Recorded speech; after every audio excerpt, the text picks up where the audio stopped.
ProudMouth. Hello and welcome to another Be Your Own Loud podcast. I'm your host, Matt Halloran. Today, we have an amazing referral for those of you who've been paying attention to the show for a while. Kelly Cardenas was one of the first guests on our show. And I had asked Kelly a while ago, hey, can you introduce me to some freaking cool people? And he's like, oh, no, I got the cool person. And I'm like, okay, whatever. And then I had a chance to meet our guest today. And I'm like, oh, my God, this is freaking awesome. So Winn Claybaugh is our guest today. He is an author, keynote speaker, podcaster for longer than some of you listeners have been alive. Back in the day where he sent cassettes, which we're going to talk a little bit about that. But he's also the founder and co-owner of Paul Mitchell's School Division. He has been ubiquitous within not only the world of fashion, but also in the world of motivation and thought leadership. Winn, welcome to the show. Be your own loud. Thank you so much. Well, first of all, I'm good to know that I'm a freaking cool person to be interviewing, right? And then you mentioned the fashion industry. People are like, wait a minute, he's in the hair industry, he has no hair. Matt, what's under your hat? That's what. There we go. I know. I'm right there with you. But I do have to say that I took extra time with my beard today because when I had Kelly on the phone, he was like, okay, here's a couple of products you need. Yeah, Kelly's a great guy, so I'm grateful to Kelly that he connected us, and that's kind of the world that we live in, right? We're always on the hunt for new mentors, new teachers, and I think that's awesome. And he looks to you as such a pivotal person in his personal and professional growth and development that it was just super cool. I know that we scheduled this a long time ago because you got a crazy busy schedule. So let's start off with finding out who you are. Tell us your story and kind of where you got to this person you are today. I started my company almost 40 years ago, and my company started off in the salon business, the professional beauty industry, and I soon expanded into the school business and fell in love with education. I fell in love with students. Students have what we call beginner's luck, which basically means that they don't know it won't work. My friend tells this joke, how many hairdressers does it take in the salon to teach a new haircut? 100. 1 to do the cut and 99 to stand there and say, oh, I could do that. And so the reason why I love students is because students just have that passion for learning. And to me, that's so attractive. And sometimes when we've been doing something for a long time, we lose that passion. It's just day to day. And I want to be around passionate people. And students, for me, are very, very passionate. So I fell in love with the school business. And then I became partners with John Paul DeJoria. He's that guy in the Paul Mitchell TV commercials, with the ponytail. He's my partner, cha-ching. He sold Patron tequila for what, I don't know, a couple $1 billion several years ago. And yeah, I started my podcast company about 22 years ago, not out of inspiration. It was desperation that motivated me to get into interviewing people, hunting down heroes and mentors and teachers to ask them their story. And I love what I do. I'm very, very passionate. I'm 62 years old. I'm a dad. So there's lots of parts of my story that I can be sharing with you. Well, now let's go into passion. I love that word. And I think that that's something that as we continue to grow both personally and professionally, that's something that is easily lost. How have you maintained passion for everything that you do and not just maintain it for yourself, but also help people be able to embrace and find theirs? Such a great question. First of all, I believe that passion is attractive. And people rely so much on their resume. And I used to be that type of a boss, right? Like I just give me that resume. I want to see what education you have, what job experience you have. And I skipped over the human factor. And the human factor is someone who has that drive, that passion, that energy. And on occasion, I'll meet people and they're like, yeah, Winn, I'm passionate. And I'm like, well, tell your face because I can't see it right now. To me, I would rather have somebody who just has that strong desire. You know what? I have nothing on my resume. I have no experience. I have no degrees, no education, but I know I can do it. Just give me a chance. I would rather hire that person rather than the person who relies on that resume. And I think the question was, how do I maintain that passion? It's not by accident. This energy does not come naturally to me. Even happiness does not come naturally to me. Having a good attitude, this is something that I have to work at every single day. And you better believe there's a routine to maintain that. which, by the way, my routine starts at 4:00 in the morning. And there's a reason for that. Oh, well, you can't just say that and not continue. Expand Well, on that, please. I was trying to be polite and letting you're the one interviewing me. I was, trying to stall there so you can jump in and ask a question. You've done this a couple of times. I appreciate that. But my daughter, I have a 9-year-old daughter, and she gets up at 6:00. That's my time at 6 a.m. is my time with her to get breakfast and get her excited for the day. Well, for me to be a really good dad, because I think that you learn that. That's a learned behavior to wake up every single day excited for the day. Some people wake up and they're not excited. Well, I don't believe that we have to live with that and just accept that. We can turn that around. So it's my job as her dad to teach her that. Well, how can I teach her that if I'm not fully awake, if I'm not fully passionate? And so starting at 4:00 in the morning, like simple things, like I light a candle when I wake up. I put on music. The first thing I do is I put on great music, feed the dogs. I check a couple of emails. I have my own breakfast. And so I'm fully in gear. I'm fully passionate, fully ready to go by the time I drag her out of bed at 6:00. And of course, at 6:00 in the morning, I'm like, Sophia, this is going to be an amazing day. That's my job as her dad. I get asked this all the time. You're the first person I've ever asked this to on this show, but you said, I put on great music. And the interesting thing is not only are you stimulating yourself with your auditory senses, but you're also stimulating yourself with a sensory, olfactory sort of thing. Where did that come from? How did you learn that hitting yourself on multiple level of sensory exposure would help you get into the right mindset?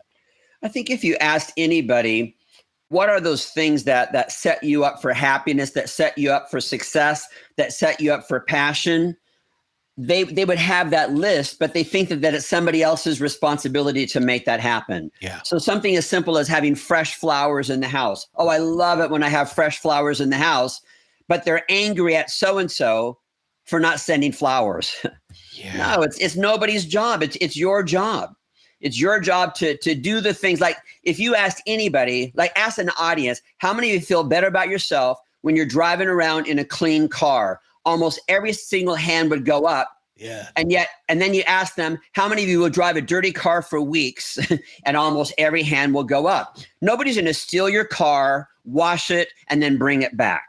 Meaning it's our responsibility to figure out what are those things that set us up for happiness and passion. And so again, for me, music is a big part of that. And I think that most people, if they thought about it, they would realize that as well. Because music, like one song can take you back 30 years and bring back a beautiful, happy, incredible memory. So there's a song, there's a style, there's a genre of music. And so for something as simple as that, for us to know what those things are, I'm really dedicated and committed to those things. I love checking in with that. Sight, smells, sounds, feelings, clothing, all of those things that you can do to put yourself, they're like these little catalysts that can just help you get that much closer to where you want to be here on a regular basis. I love that, Winn. And I don't think people pay as close attention to it. When you're driving down the road and you hear that song and you're like, damn, every time I hear this song, I freaking love that song. You should write that down and put that song into your life even more. Now, I'm going to switch gears here a little bit because you also said, since you've been podcasting for 22 years, that you have always wanted to be able to interview mentors. I'm sure it doesn't surprise you, but that's also not a normal state of mind. You, as a fan of education and a believer in education, part of being a great interviewer is that natural curiosity. Were you born with that? And how do you take that into the podcast world? I was not necessarily born with that, because as I briefly just said, that for me to have a good attitude and to be happy does not come naturally to me. Sure. It's something that I have to work at every single day. I used to be the type of person that believed that some people were meant to be happy, but not me. And there's nothing I can do about it. I really believed that until I was well into my 20s. And so I started connecting with wonderful heroes and mentors and teachers. I believe that the best leaders, the best mentors are storytellers. And I was always engaged with people who are storytellers. My mom told me that when I was a little kid, the way she got me to eat my breakfast was to tell me that that's what Walt Disney ate for breakfast. At a very young age, I was connected with people, heroes such as Walt Disney. Now, there are a lot of famous people out there that I really could care less what they have to say. Yeah. There are a lot of famous people who they use their celebrity status and not in a good way. People like a Jerry Springer type person. Sure. I don't really care what he has to say. I don't really care what the Real Housewives have to say. My heroes and my mentors are people who are famous, but they do good things with their celebrity. And Walt Disney would be a person like that. And I can name many, many, many people. My original desire and drive to podcast, to interview these people, which you're right, it was then to send out cassette tapes to subscribers that I had all over the world.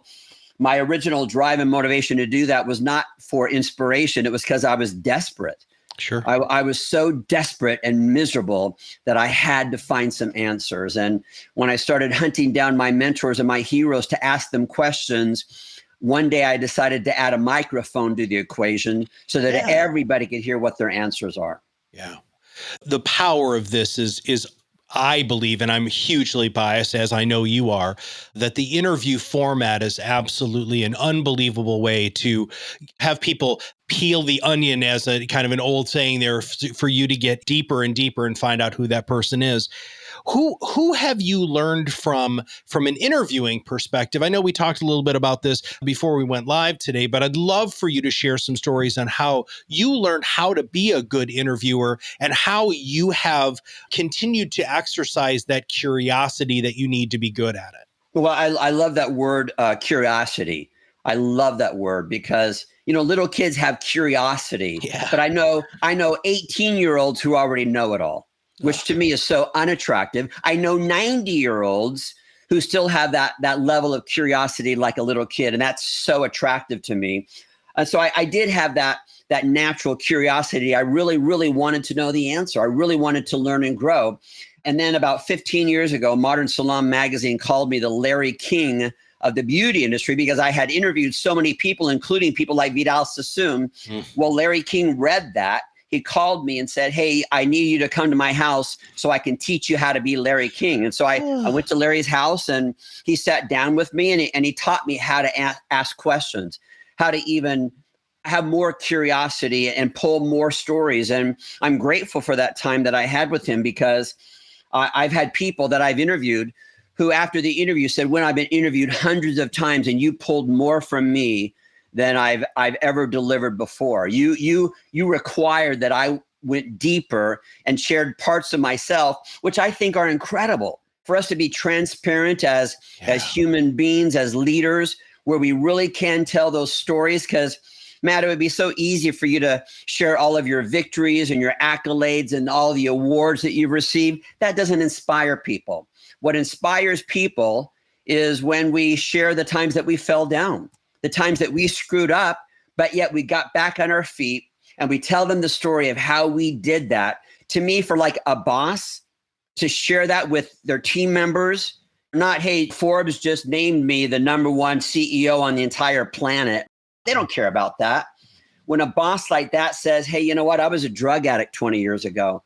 And here's what I learned from that. Here's what I gained. And here's how I overcame that. And guess what? I believe in you. I believe that you matter. And I think that you can do it too." Oh my gosh, talk about unlocking the potential in people by being transparent with our stories. Well, let's talk about being transparent with your story a little bit more. You've used some very interesting language so far. Have you had mental health struggles? I mean, you say that these are waking up with a positive attitude and those sorts of things are something you have to practice on a regular basis. Is that something that you've struggled with yourself? If you talk about mental health struggles, addiction is a mental health struggle. Yes, Depression is a mental health struggle. I don't think that you have to be suicidal to say that, guess what, I struggle with this, although that is also a mental health struggle. They say 1 in 4 have cancer. Well, 1 in 6 have some type of mental health struggle. Well, that's a pretty large percentage. And so, we need to pay attention to that. Like we pay attention to cancer. We need to pay attention to mental wellness and what does that look like? Yeah, I'm very transparent. In November, so last month, I celebrated 20 years clean off of drugs. Thank you. Yeah. And I talk about that so that people can look at me and say, "Well, gosh, he looks like he's doing okay. Maybe there's hope for me." Yeah. So I'm very transparent about that. I lost a brother to suicide. I've lost several team members to suicide. So that's something that I want to pay attention to. That's something that I want to talk about, because sometimes it's that we open the conversation that then give people permission to create that safe place for themselves and for other people. But if we don't have those conversations as leaders, as mentors, as podcasters, as people who have a voice and a platform, if we're not willing to take on those conversations, then they remain silent. And we know that that becomes deadly. Yeah. You use the word hope, and I'd like to have you look back on your life here on this wonderful spinning planet that we're on. Where did you learn hope? Let's talk about some of the words that you've used today: passion, curiosity, hope, resilience. You haven't used that, but that's part of who you are. I'd like to know, like, who you learned those from. What are some of the great lessons that you've learned that you've implemented into your life on a daily, weekly, monthly basis that you'd like to share with our audience? I think Larry King trained you as well, because you asked, Matt, you clue into really important words and topics, and hope is one. That's a word that I think is so important, so valuable, especially nowadays with everything happening on this planet.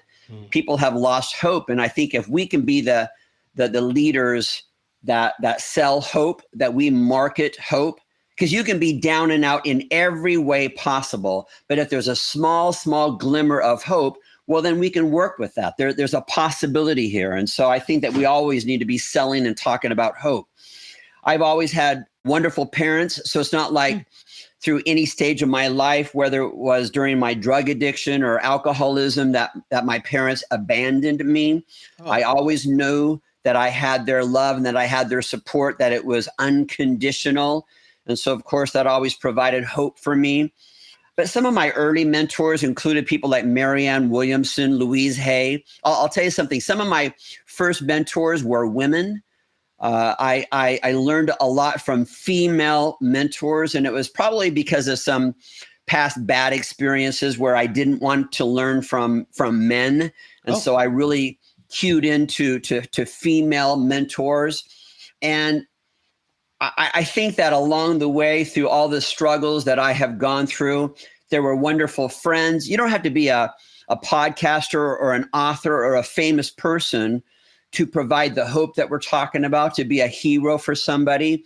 A lot of that hope that I gained, that I desperately needed along the way, came from wonderful friends, and sometimes from total strangers, like a waitress in a restaurant who would call me darling. Hey, darling, what would you like this morning? Oh my gosh.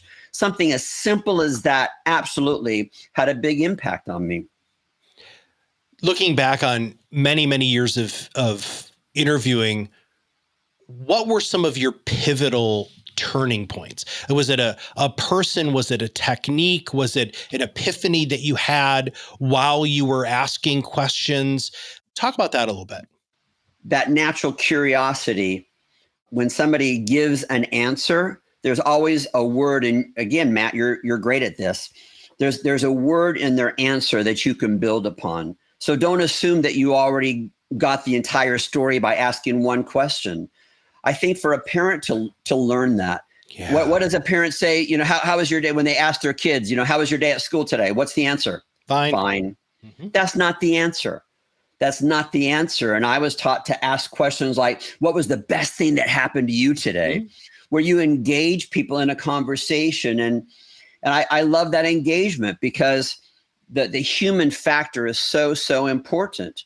You know, we learn that something as simple as holding somebody's hand can transform them. Yeah. And I just think that for us to be able to ask the kinds of questions that draw from people, not only their brilliance and the answers and what's the right thing to do for them, but also to build great relationships. I like to tell leaders and business owners that there are three basic human needs. The first one is that people need to feel safe. The second one is that people need to feel that they belong. And the third basic human need is that people need to feel that they have a purpose. And when we're talking about purpose, for me, that's about raising money. That's about raising awareness, making a difference for charitable organizations and causes that we are personally passionate about, that our companies are passionate about. And people ask me all the time, it's like, well, Winn, how do I find out what my people are passionate about? You ask them. You ask them. They never thought of that. Yeah. You ask them, ask questions, draw it from them. And so I think to be a Larry King, where you know how to draw out the right answers from people, is going to create a human bond connection that is so, so needed nowadays.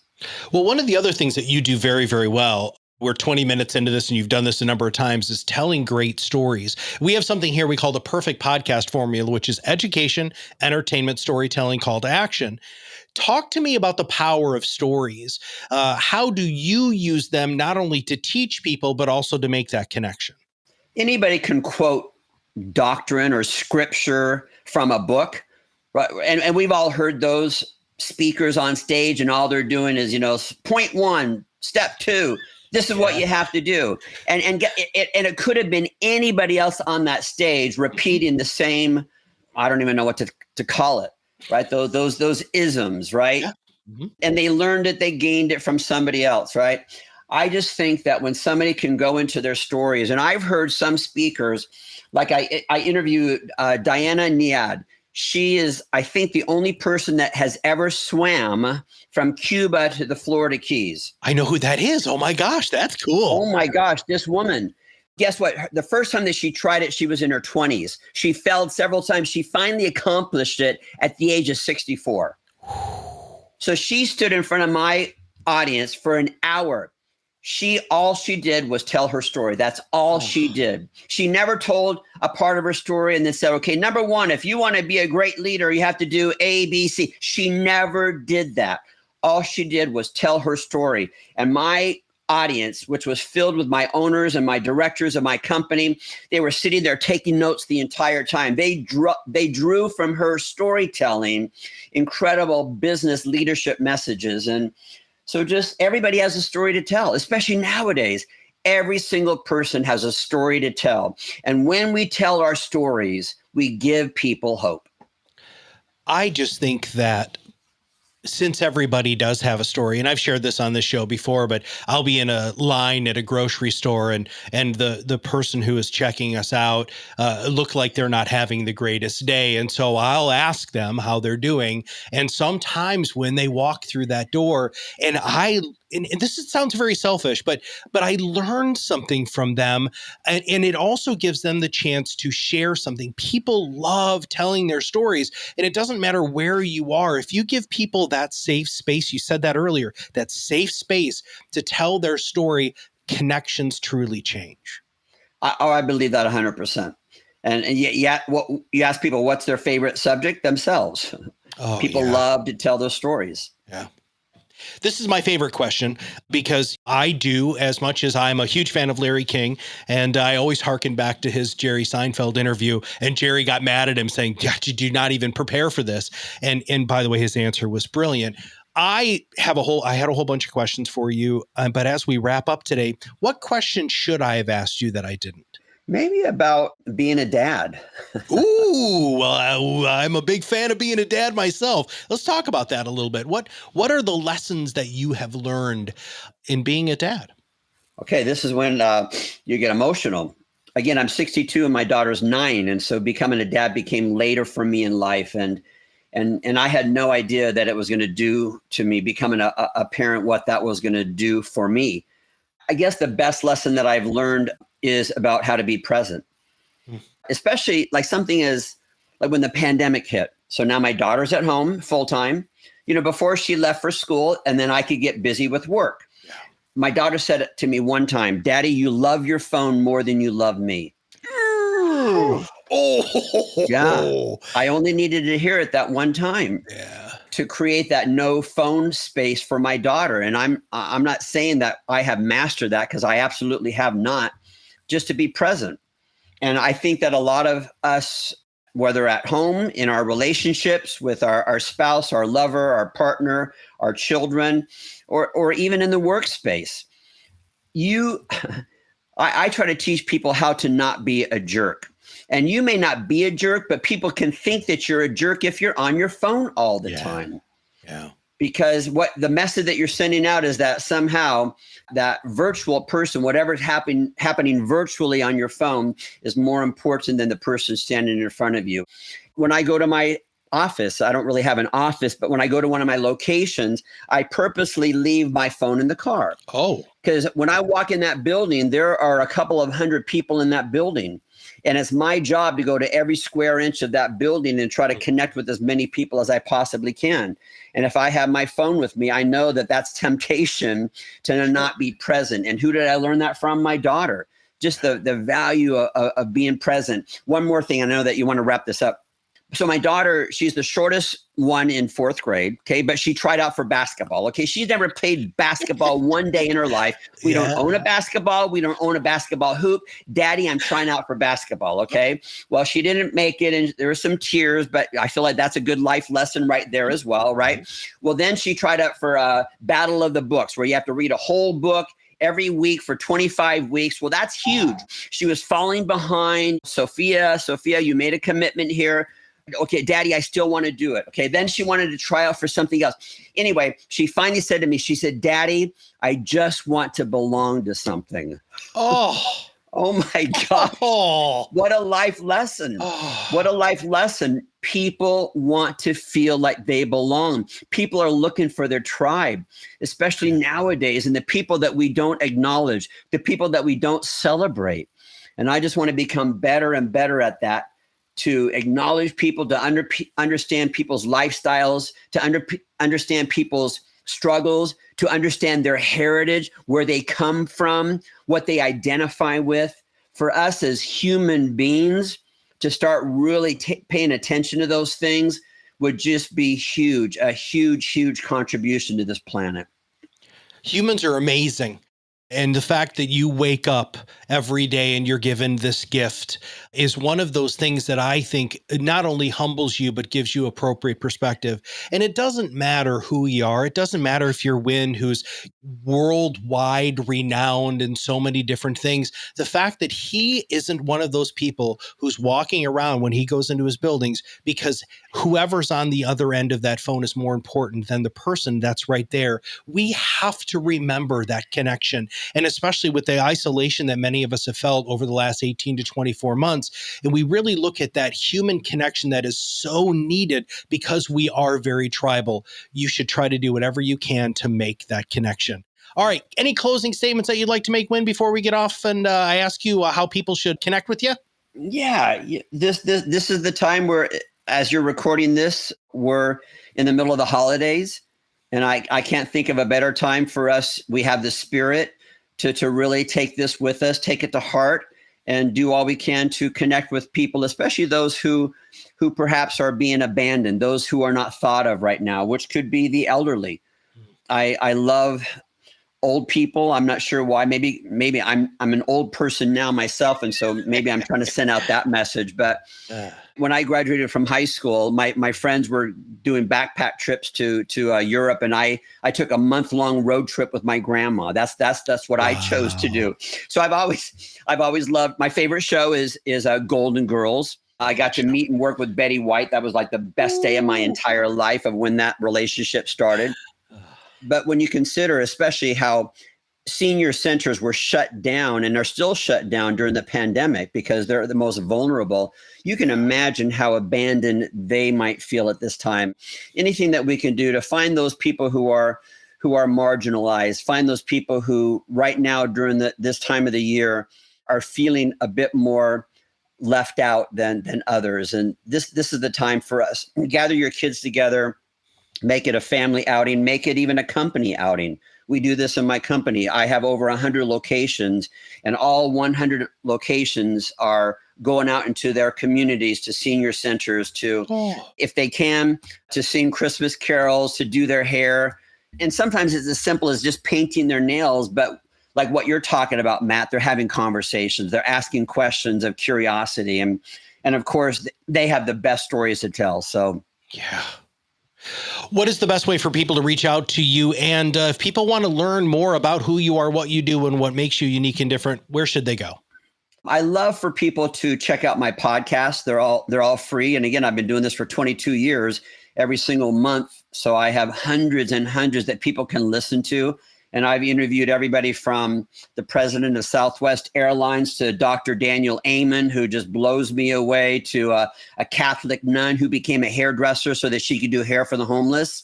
Oh, get this. She opened up a salon, a tiny salon in the bathroom of a shower facility for the homeless in downtown Cincinnati.